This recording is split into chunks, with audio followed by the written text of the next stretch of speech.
Untuk Islam, tidaklah dapat ada suatu dekonsekrasi dari setiap sistem nilai termasuk sistemnya sendiri, karena dalam Islam semua sistem nilai yang memerlukan dekonsekrasi.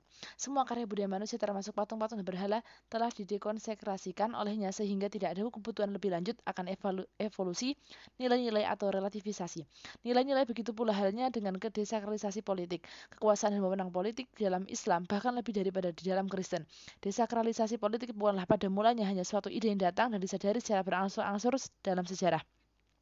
Desakralisasi politik telah dikenal sejak awal mula dan dimulai dengan Islam itu sendiri. Islam memang mendesakralisasikan politik karena Islam itu sendiri didasarkan atas kekuasaan Tuhan dan otoritas suci Nabi Muhammad SAW yang tak lain dari refleksi otoritas ilahi dan juga didasarkan atas otoritas dari mereka yang meneladaninya. Jadi orang Islam secara perorangan secara bersama sebagai masyarakat dan sebagai suatu umat selalu menolak legitimasi sakral bagi siapapun. Pemerintah atau negara apapun kecuali kalau orang, pemerintah atau negara itu menyesuaikan dengan praktek Nabi Muhammad SAW dan mengikuti perintah-perintah hukum suci yang diwahyukan oleh Tuhan.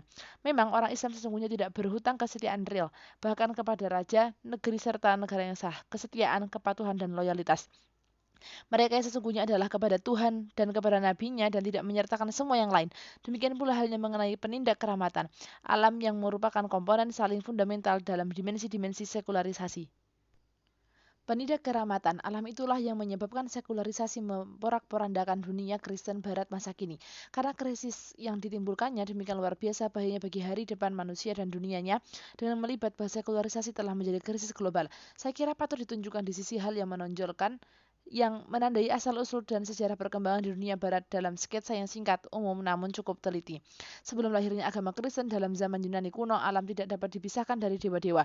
Tetapi ketika degenerasi dan dekadensi mulai masuk di tengah-tengah orang Yunani, dewa-dewa itu secara berangsur disingkirkan dari alam, sehingga kemudian alam menjadi hampa akan makna spiritual.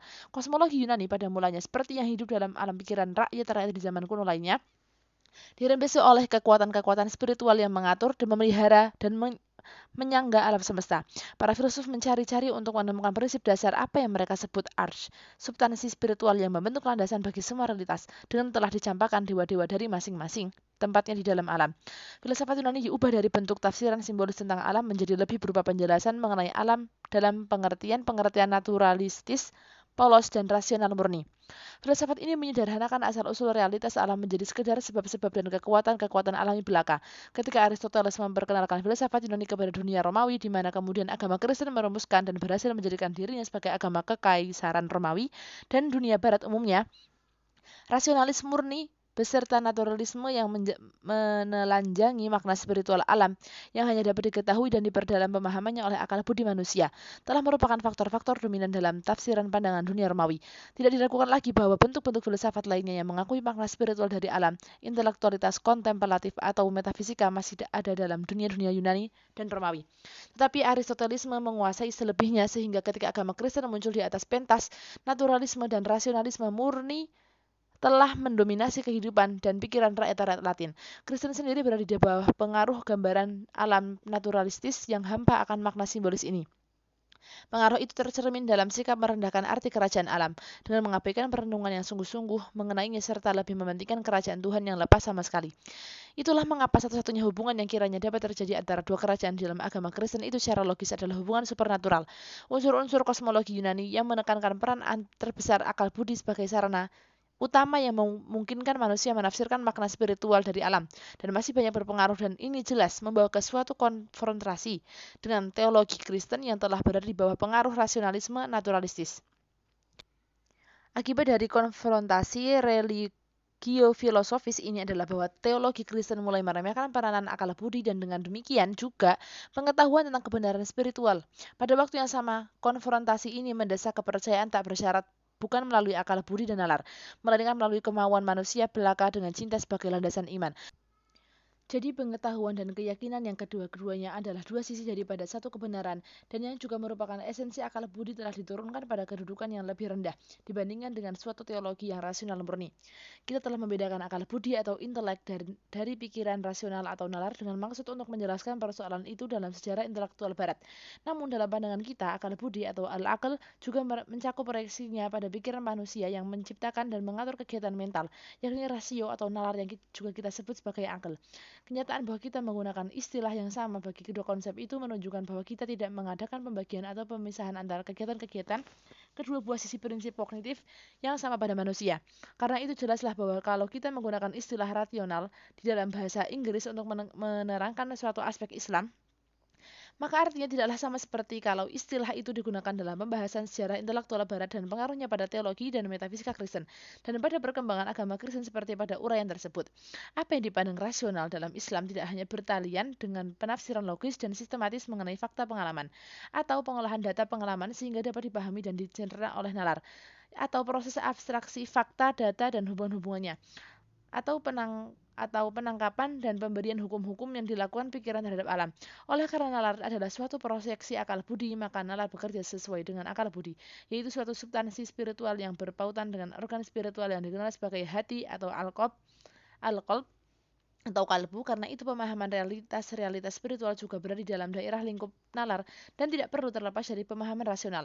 Dalam hal teologi Kristen dan kosakatanya yang dilatinkan, dua istilah intellectus dan ratio yang masing-masing berarti pengetahuan, kearifan, dan keilmuan dipandang sebagai saling tidak bersesuaian. Dalam berbagai periode sejarahnya, masing-masing telah diberi penekanan di atas yang lain. Intellectus oleh Agustinus dan ratio oleh Aquinas. Teologi Kristen merendahkan peranan kearifan daripada akal budi dan menekankan pentingnya peranan keilmuan daripada nalar murni yang hanya dapat bekerja atas alam tanpa makna spiritual dan mengikuti logika naturalistisnya secara tuntas. Begitu yang rasional dilepaskan dari yang intelektual, alam dunia dipandang sebagai objek materi fisik tanpa hubungan dengan realitas dan kebenaran spiritual yang menjadi dasarnya. Dengan demikian, alam dianggap tidak berfaedah, bahkan dianggap menghalang-halangi usaha Kristen untuk mencapai dunia rohani. Tidak terletakkan lagi Aristotelesianisme menjadi terserak ke dalam teologi dan metafisika Kristen. Asimilasi filsafat Aristoteles ke dalam teologi Kristen akhirnya tercapai dalam abad ke-13 ketika Aquinas mencapai apa yang dikenal di dalam sejarah intelektual Barat sebagai sintesa Thomistis. Filsafat dan teologi rasional tanpa kriteria intelektual tentu saja menimbulkan keraguan-raguan tentang eksistensi objek-objek seperti yang ditunjukkan oleh Occam dengan menggunakan metafisika wujud teomistis. Dalam rasionalisme dan sekularisme dan alam mencapai puncaknya dengan adanya revolusi Kopernisius di bidang fisika, di mana desentralisasi bumi di dalam jagat raya menimbulkan gema yang mengurangi arti pentingnya manusia di dalamnya. Hal ini akhirnya menyebabkan manusia terenggut dari makna kosmisnya. Manusia diturunkan kembali ke buminya dan keluhurannya disanggah. Dalam pandangan dunia Kristen Barat, manusia digambarkan sebagai makhluk yang jatuh dan penurunnya kembali ke bumi teresentralisasi. Nampaknya memang sesuai dengan arti yang melekat pada doktrin penembusan, barangkali lebih penting dalam efek pensekularisasiannya. Dan terhadap perkembangan ilmu di Barat adalah revolusi Kartesius dalam abad ke-17 yang mengakibatkan suatu dualisme mutlak antara yang materi dan roh. Sedemikian sehingga alam terbiarkan terbuka bagi penyelidikan dan pelayanan ilmu sekular. Revolusi ini menyiapkan pentas bagi manusia di mana ia tinggal hanya dengan dunia di kedua belah tangannya. Filsafat Barat berkembang dengan mantap dan logis di sisi ilmu pengetahuan yang mensekular. Manusia semakin digambarkan dengan menekannya sisi humanitas, individualitas, dan kebebasannya. Manusia telah melepaskan diri dari dewa-dewa dan alam yang kesemuanya telah terhalau oleh serangan-serangan rasionalnya yang menjadikan alam lebih alami baginya. Sekarang manusia dengan pernyataan dirinya mencoba dengan sarana filsafat dan ilmu pengetahuan sekular untuk merebut kebebasan dari Tuhan alam semesta, sehingga ia bebas bertindak terhadap alam yang dihadapinya. Sementara di dalam abad ke-17 dan 18, para filsuf Kristen masih percaya terhadap kemungkinan suatu ilmu metafisika sebagai sarana untuk menafsirkan dan membuktikan kenyataan tentang kebenaran-kebenaran spiritual seperti misalnya Tuhan, jiwa, dan kebakaannya, dunia sebagai suatu keseluruhan, dan arah kecenderungan serta metode dari pikiran dan logika sekular seperti telah kita lihat sepintas. Hal tersebut telah merembes ke dalam struktur metafisis sedikit-sedikitnya sejak abad ke-13. Di dalam abad ke-15 dan 16, selama periode yang dikenal sebagai Renaissance, manusia di Barat nampaknya telah kehilangan minat pada Kristen sebagai suatu agama. Mereka sibuk dengan asyiknya mengejar pengetahuan dan penghidupan kembali. Peradaban kuno yang mulai diperkenalkan kembali kepada mereka telah melampaui apa yang bagi mereka merupakan suatu zaman kemunduran, suatu zaman di mana Kristen berperan netral berperan sentral. Mereka menekankan pentingnya sumber-sumber kuno yang baru ditemukan dan menolak standar-standar dan metode-metode dari zaman pertengahan. Mereka tergerakkan oleh penemuan akan dunia dan manusia, dan kehilangan gairah di dalam teologi dan metafisika zaman pertengahan sebagai penafsir kenyataan demi tafsiran yang baru atau ilmiah modern itu. Di dalam tafsiran ini mereka meletakkan tekanan atas manusia dan tempatnya di alam semesta. Nama Renaissance itu sendiri berarti dilahirkan. Nama ini tentu mencerminkan suatu intelektual dari masa kemana orang Barat merasa dirinya dilahirkan ke suatu dunia baru dan kemungkinan-kemungkinan baru. Suatu keinsafan baru akan kekuasaan dan kekuatannya. Maka dari abad ke-17 sampai ke-19, masa pencerahan Eropa dihubungkan dengan suatu kelanjutan dari Renaissance. Zaman ini ditandai oleh semangatnya terhadap materialisasi dan sekularisasi manusia ideal di dalam suatu masyarakat ideal. Filsuf naturalis menulis tentang hukum alami, agama alami, dan memberi tekanan pada humanitas, kebebasan, kemerdekaan, keadilan, gagasan-gagasan. Mereka dijadikan kenyataan di Amerika dan diabadikan sebagai dasar falsafah kemerdekaan negara tersebut. Jika Renaissance berhenti dilahirkan, maka Enlightenment menunjukkan kepada proses menjadi dewasanya orang Barat dari tingkat kekanak-kanakannya di mana nalarnya harus tergantung kepada bantuan dari yang lain. Dan yang sekarang tersadarkan sebagai telah matang ibarat burung yang tumbuh berbulu dan siap terbang dengan gelagah sayapnya sendiri. Jadi sementara para filsuf Kristen berusaha menegakkan suatu ilmu metafisika, mereka sebenarnya berkat unsur-unsur sekuler yang sejak berabad-abad telah meresap ke dalam struktur metafisinya, hanya mengantarkan metafisikanya ke arah penghancuran terakhir, seolah-olah termakan karat dari dalam oleh unsur-unsur itu juga. Kristen akhirnya disalah sebagai telah kehilangan kepercayaan dari orang Barat terhadap agama yang diwahyukan. Sesudahkan di abad ke-18, metafisika dipandang sebagai suatu penuntun yang tidak perlu dan tak dapat dipercaya ke realitas dan kebenaran.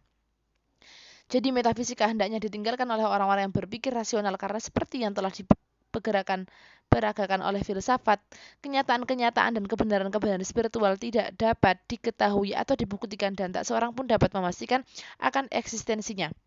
Sebenarnya filsafat dan ilmu pengetahuan sekuler kesemuanya berlawanan dengan pandangan Kristen yang benar. Itulah yang akhirnya membawa orang Barat untuk percaya kepada evolusi dan historisitas manusia.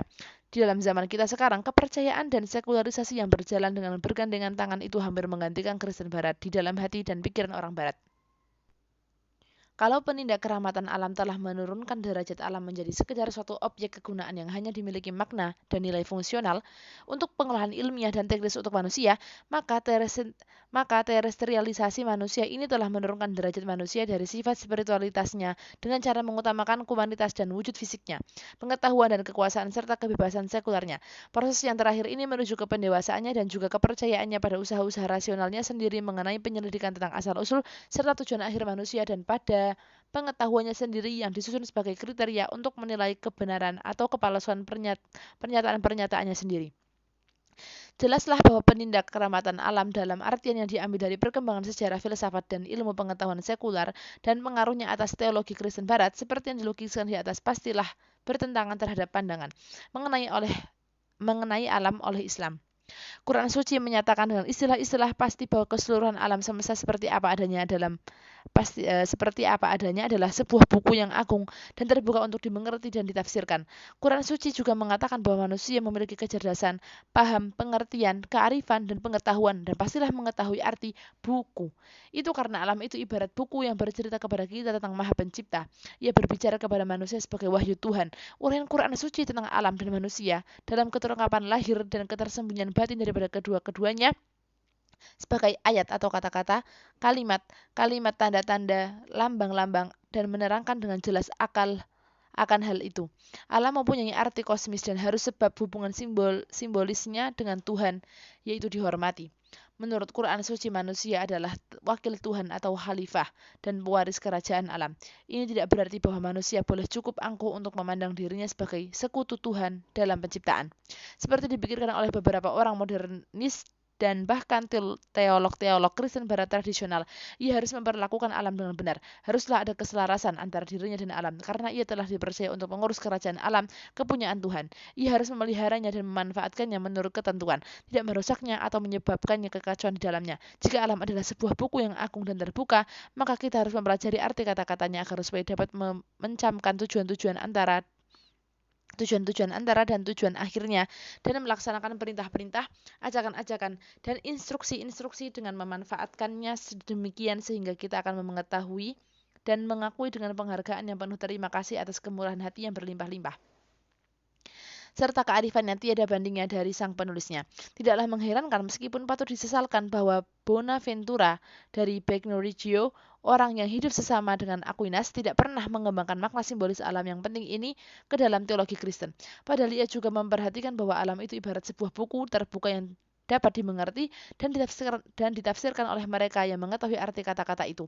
Pengamatannya yang menarik perhatian ini secara tidak meragukan lagi berasal dari Quran Suci, yang terjemahnya Latin secara ia peroleh. Tetapi tidaklah mengherankan jika ia tidak mengembangkan ide itu ke dalam teologi Kristen. Soalnya, Kristen Barat sesudah itu cenderung memperlakukan alam tidak dengan penuh rasa hormat sebagai suatu subjek studi dalam pengertian intelektual. Lebih lagi, Bonaventura adalah pengikut utama Augustinus yang menekankan pentingnya akal budi manusia sebagai alat untuk merenungkan kebenaran-kebenaran yang lebih tinggi. Pada waktu itu, Aquinas terlibat secara mendalam di dalam pembelaan Aristoteles terhadap Augustinianisme, Platonisme, serta Neoplatonisme yang menguasai pengikut aliran Averroes dan Avicenna di Universitas Paris. Kemenangan akhir berada di tangan Aquinas, dan Augustinianisme bersama dengan tekanannya pada akal budi terkalahkan. Hanya dalam masa kita mulai timbul sesuatu perhatian atas pengamatan Bonaventura tentang alam, meski hanya dalam cara yang kebetulan tanpa memberikannya arti penting dan pusat perhatian. Penidak keramat alam pengertian mereka telah menelanjangi alam dari makna kosmis ataupun memusuhkan hubungan simbiolisnya dengan Tuhan, rasa hormat manusia terhadap alam direnggetnya, sedemikian sehingga ia memperlakukan alam itu dengan rasa ingin membalas dendam tanpa balas kasihan. Komponen-komponen itu juga menandai Islam dengan manifestasi nyata dan benar dalam sejarah dengan membuat revolusi dalam pandangan manusia mengenai dunia. Tetapi harus ditekankan bahwa komponen-komponen integral yang bagi dunia dan manusia Kristen Barat menggambarkan dimensi-dimensi sekularisasi itu. Tidak berarti menggambarkan pengertian yang sama bagi Islam, meskipun pada kenyataannya terdapat kemiripan sekali dalam gaya berbuat mereka dalam menghadapi manusia dan sejarahnya. Demikian pula halnya jika seorang Kristen dan seorang Muslim pada dasarnya sama, dalam pengertian bahwa mereka adalah sesama manusia dan percaya pada agama-agama yang sangat mirip satu sama lain, maka tidaklah dapat dikatakan bahwa oleh karena adanya kemiripan yang jelas antara agama mereka, bisa ada semacam Islam Kristen atau Kristen Islam. Itu hanya mencerminkan kekacauan akan pengertian kedua agama tersebut. Adapun yang dimaksud dengan Kristen Islam atau Islam Kristen itu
Itu pasti itu bukan Kristen dan bukan pula Islam. Kristen adalah Kristen dan Islam adalah Islam. Maka jelaslah keliru bagi kaum muslim, khususnya beberapa ulama yang ikut-ikutan kecenderungan modernis, beberapa sarjana dan kaum terpelajar yang telah mendapat pengalaman dari pengetahuan, kebudayaan, dan peradaban barat yang sejak lahir abad yang lalu dan permulaan abad ini hingga sekarang, ia telah kagum secara berlebih-lebihan pada kemajuan-kemajuan barat. Dalam rangka usaha mereka yang bermaksud baik dengan cara meningkatkan pikiran kaum muslim ke taraf kemajuan-kemajuan modern dalam bidang ilmu dan teknologi serta ilmu kemanusiaan dan kenyataan-kenyataan mereka berbicara mengenai hal-hal yang tak masuk akal, seperti misalnya sosialisme Islam dan sosialisme dalam Islam.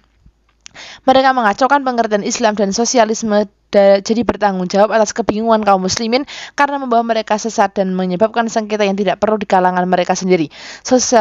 Sosialisme adalah ideologi sekular yang terpisah dan tidak akan pernah ada semacam realitas seperti sosialisme Islam atau sosialisme dalam Islam. Jika mereka ingin dan bermaksud menyampaikan pengertian bahwa komponen-komponen integral tertentu dan dalam dimensi-dimensi sosialisme adalah paralel atau mirip dengan yang ada dalam dimensi-dimensi Islam, maka hendaknya mereka menyatakan pengertian itu dengan cara lain yang tidak mudah terpengaruh oleh suatu penafsiran yang berarti ganda seperti dimensi-dimensi sosial, politis, dan ekonomi Islam. Atau beberapa pernyataan lain semacam itu yang dengan sedikit usaha intelektual dapat dengan mudah dianggap, dipandang, dan diterima sebagai tafsiran pandangan dunia Islam yang sah. Tetapi karena kegagalan mereka untuk memahami itu dan tekad mereka untuk menulis seperti apa yang mereka lakukan, memperlihatkan dengan jelas akan kekurangannya mengenai pengetahuan yang benar dan kedalaman pengetahuan mereka baik mengenai kebudayaan dan peradaban Islam maupun mengenai Barat ataupun kedua-keduanya. Dengan demikian, mereka merupakan ancaman bagi umat muslimin dalam hal kesejahteraan dan tuntunan yang benar. Sama halnya bahwa tidak bisa pernah ada suatu sosialisme Islam, begitu pula lah tidak bisa pernah ada suatu sekularisme Islam. Dan seunggulnya sekularisasi tidak pernah bisa merupakan sesuatu bagian dari Islam. Oleh karena itu, komponen-komponen integral yang pengaruh historis dan kulturalnya di Barat bertalian dengan dimensi-dimensi sekularisasi, yang tidak perlu menjadi monopoli kebudayaan dan peradaban Barat sebab suatu peranan historis dan kultural yang penting juga dimainkannya. Dalam dampak Islam pada sejarah dan kebudayaan, hendaknya hanya ditafsirkan dalam perspektif Islam yang semestinya sebagai komponen-komponen integral dalam dimensi-dimensi Islamisasi. Islamisasi adalah pertama-tama pembebasan manusia dari tradisi magis, mitologis, animistis, nasional, kultural, dan sesudah itu dari pengendalian sekular terhadap nalar dan bahasanya. Manusia Islam adalah ia yang nalar dan bahasanya tidak lagi dikendalikan oleh magi, mitologi, animisme, tradisi-tradisi nasional dan kultural serta sekularisme. Ia terbebaskan dari pandangan dunia yang magis dan sekular kedua-duanya. Kita telah menggambarkan sifat Islamisasi sebagai suatu proses pembebasan meskipun manusia mempunyai komponen jasmani dan rohani, sekaligus pembebasan itu menunjukkan kepada rohnya. Sebenarnya manusia yang demikianlah manusia sejati yang semua tindakannya dilakukan dengan sadar penuh makna. Pembebasan roh atau jiwanya membawa pengaruh langsung atas keadaan fisik atau badannya yang mendatangkan kedamaian dan keselarasan di dalam dirinya melalui manifestasinya sebagai manusia dan juga keselarasan antara dirinya dan alam. Dengan pembebasan dalam pengertian ini, ia telah mengarahkan hidupnya menuju keadaannya yang asli, yang selaras dengan keadaan semua yang ada di ekstensi, yakni fitrah. Pembebasan ini juga membebaskan manusia dari keinginan yang kuat untuk memuaskan tuntutan badaniyah yang cenderung ke arah sekular dan ketidakadilan terhadap diri atau jiwanya yang ketidakadilan terhadap diri atau jiwanya yang sejati. Soalnya, sebagai wujud badaniyah, manusia cenderung lupa akan kodratnya yang sejati dan menjadi masa bodoh terhadap tujuan hidupnya yang benar serta tidak adil terhadapnya. Islamisasi adalah suatu proses yang tidak begitu banyak berarti sebagai evolusi daripada devolusi kepada sifatnya yang asli. Manusia sebagai roh telah sempurna, tetapi manusia sedemikian kalau diwujudkan sebagai yang badaniyah akan menjadi pelupa, masa bodoh, dan tidak adil terhadap dirinya. Dan oleh karena itu tidak perlu sempurna. Evolusinya ke arah kesempurnaan adalah kemajuannya menuju realisasi sifat aslinya sebagai roh. Jadi dalam pengertian individual, personal, dan eksistensial, Islamisasi menuju kepada apa yang telah diuraikan di atas, di mana Nabi Muhammad SAW merupakan teladan yang tertinggi dan paling sempurna dalam pengertian kolektif, sosial, dan historis. Islamisasi menuju kepada perjuangan komunitas ke arah realisasi sifat moral dan etis, kesempurnaan sosial yang dicapai zaman Nabi Muhammad SAW yang menciptakan di bawah tuntunan Allah. Kita juga telah mendefinisikan Islamisasi sebagai pertama-tama melibatkan Islamisasi bahasa, dan fakta ini ditujukan oleh Quran Suci sendiri ketika pertama kali diwahyukan di antara bangsa Arab. Bahasa, pikiran, dan nalar saling berhubungan erat dan memang saling bergantung dalam memproyeksikan kepada manusia pandangan dunia atau visi realitasnya. Maka Islamisasi bahasa menyebabkan Islamisasi pikiran dan nalar tidak ada dalam pengertian sekular, tetapi dalam pengertian seperti yang telah kita uraikan. Islamisasi bahasa Arab yang termuati ilham ketuhanan dalam bentuk wahyu telah mengubah kedudukan bahasa Arab di antara bahasa-bahasa manusia menjadi satu-satunya bahasa yang hidup yang diilhami Tuhan, dan dalam pengertian ini menjadi baru dan tersempurnakan sampai tingkat perbandingan tertinggi terutama kosakata dasar Islam, tidak bergantung kepada perubahan dan perkembangan, dan tidak dipengaruhi oleh hal ikhwal perubahan sosial seperti halnya semua bahasa-bahasa lainnya yang berasal dari kebudayaan dan tradisi. Terangkatnya bahasa Arab sebagai bahasa di mana Tuhan mewahyukan kitab suci Al-Quran kepada manusia menjadikan bahasa itu terpelihara tanpa perubahan, tetap hidup dan tetap kekal sebagai bahasa Arab standar yang luhur dengan kriteria linguistik dalam segala hal, memperlihatkan pernyataan yang paling tinggi dan paling baik. Oleh karena itu, arti istilah-istilah yang bertalian dengan Islam, setiap arti semacam itu diatur oleh perbendaharaan kata semantik dari kitab suci Al-Quran dan tidak oleh perubahan sosial, sehingga untuk segala zaman dan setiap generasi pengetahuan lengkap tentang Islam menjadi mungkin, karena pengetahuan tersebut termasuk norma-normanya yang etis, aksiologis, estetis, dan logis. Dan ini telah merupakan suatu hal yang mapan, terbangun, dan bukannya suatu yang berkembang seperti halnya dengan manusia dan sejarah yang dikatakan berkembang. Jika kemudian terjadi suatu perasaan bahwa Islam tidak cukup dan tidak relevan terhadap situasi-situasi yang berubah, perasaan khayali ini dalam kenyataan menjadi bukan karena Islam tidak cukup atau tidak relevan, tetapi karena semata-mata disebabkan oleh kealpaannya atau nisyan yang mendatangkan kebodohan, jahil, yang dapat diobati dengan belajar dan mengingat-ingat. Kebodohan menyebabkan kebingungan, zulmun an zulmun, dan kebodohan serta kebingungan adalah akibat deislamisasi yang memang terjadi di antara kaum muslimin dalam sejarah. Deislamisasi adalah tuangan dari konsep-konsep yang berlawanan ke dalam jiwa kaum muslimin yang kemudian mengendap dan mempengaruhi pikiran serta penalaran mereka. Inilah yang menyebabkan kelupaan akan Islam beserta kewajiban muslim kepada Tuhan dan Nabi-Nya. Kewajiban yang sesungguhnya diberikan kepada dirinya, dan oleh karena itu juga tidak adil terhadap diri itu. Itulah anutan yang lekat kepada kepercayaan dan tahyul para Islam, kebanggaan akan tradisi-tradisi kultural para Islam, serta pengideologiannya. Anutan itu juga bisa berbentuk kepercayaan akan sekularisasi. Telah kita amati sebelum ini bahwa teolog-teolog Barat telah membuat suatu perbedaan tegas antara sekularisasi dan sekularisme, di mana sekularisme adalah nama yang menunjukkan bukan suatu proses, tapi suatu hasil kristalisasi dari proses sekularisasi ke dalam bentuk yang khusus dan berbeda berupa suatu ideologi. Mereka juga telah menyeratkan bahwa setiap isme adalah ideologi. Sudah tentu ini tergantung dari bagaimana istilah ideologi itu dimengerti dan kepada istilah apa isme itu menjadi akhiran kata. Pada tingkat pertama, jika ideologi diambil untuk memasukkan seperangkat ide-ide umum atau program filosofis tanpa mempunyai suatu referensi terhadap tafsiran dan pelaksanaannya sebagai pandangan dunia dari suatu negara, maka demikianlah sekularisasi seperti yang mereka gambarkan adalah ideologi. Perbedaannya adalah bahwa pandangan dunia yang satu tertutup dan yang lain terbuka. Tetapi jika ideologi diambil untuk memasukkan seperangkat ide-ide umum atau program filosofis yang mendapatkan ungkapan sebagai pandangan dunia yang resmi dari suatu negara, maka lagi-lagi sekularisasi seperti yang mereka gambarkan adalah juga suatu ideologi. Karena mereka menggambarkan sekularisasi tidak hanya sebagai suatu proses sejarah di mana manusia tenggelam secara pasif, tetapi manusia itu sendiri terlibat secara aktif dalam menciptakan proses itu, sehingga pada setiap manusia membentangkan suatu program filosofis yang memproyeksikan suatu pandangan dunia yang secara resmi diterima oleh suatu negara, biarpun pandangan dunia itu dalam bentuk suatu relativisme sekular. Jadi menurut cara mereka menggambarkannya, sekularisasi tampaknya tidak berbeda